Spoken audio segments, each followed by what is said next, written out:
Assalamualaikum warahmatullahi wabarakatuh. Perkenalkan, nama saya Resul Akram, NIM 2508020101. Baik, pada kesempatan ini saya akan membahas tentang definisi, sejarah, dan perkembangan ilmu politik. Kenapa topik ini penting? Karena politik itu sebenarnya nggak jauh dari kehidupan kita sehari-hari. Mulai dari harga sembako, jalan yang rusak, sampai sekolah gratis. Semuanya dipengaruhi oleh keputusan politik. Jadi dengan memahami ilmu politik, kita bisa tahu kenapa keputusan tertentu diambil dan siapa yang punya pengaruh di baliknya. Pengertian ilmu politik secara umum adalah ilmu yang mempelajari kekuasaan, pemerintahan, kebijakan, serta hubungan antara warga negara dan penguasa.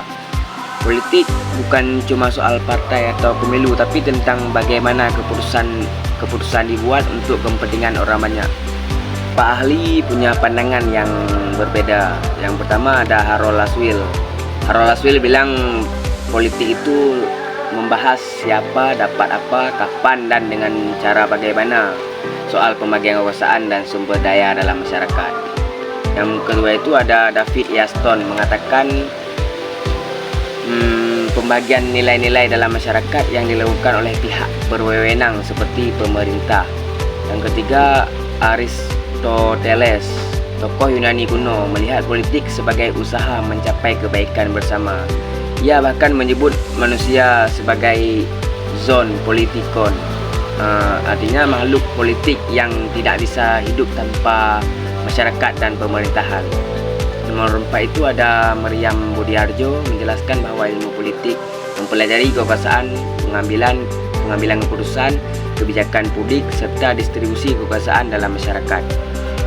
Kalau kita simpulkan dari pendapat para ahli tadi, ilmu politik membahas tentang kekuasaan, kebijakan, dan proses pengambilan keputusan yang mempengaruhi kehidupan orang banyak. Contohnya, waktu pemerintah menetapkan harga BBM, itu keputusan politik, ada pertimbangan ekonomi, sosial, dan kepentingan masyarakat. Selanjutnya kita akan membahas tentang sejarah ilmu politik. Ilmu politik punya sejarah yang panjang. Awalnya konsep politik sudah muncul di zaman Yunani kuno.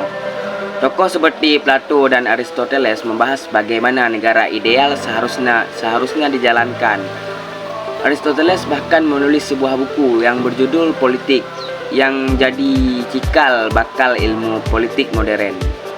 Lalu di masa pertengahan, pembahasan politik sangat dipengaruhi oleh agama dan kekuasaan raja. Pemerintahan dianggap berasal dari kehendak Tuhan, jadi raja punya kekuasaan mutlak. Namun pada masa Renaissance muncul perubahan besar. Tokoh Niccolo Machiavelli lewat bukunya The Prince membahas politik secara realistis, bahkan soal idealisme, tapi soal bagaimana kekuasaan dijalankan dan dipertahankan. Masuk ke abad ke-19 dan ke-20, politik mulai dipelajari secara ilmiah.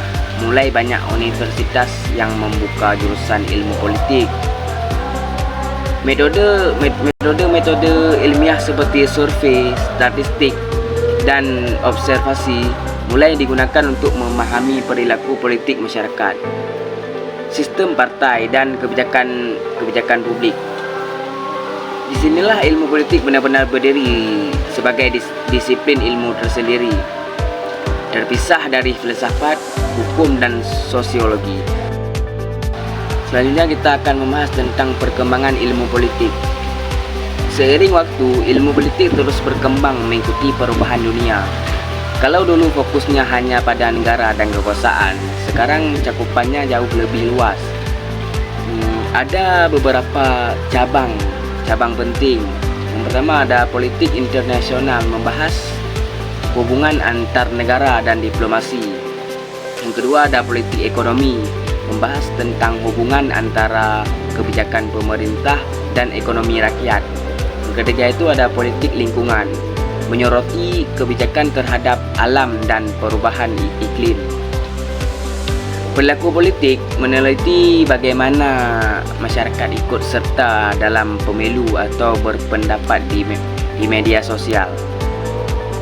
Jadi, dari pembahasan tadi kita simpulkan ilmu politik adalah ilmu tentang kekuasaan, pemerintahan dan kebijakan yang bertujuan untuk mencapai kebaikan bersama.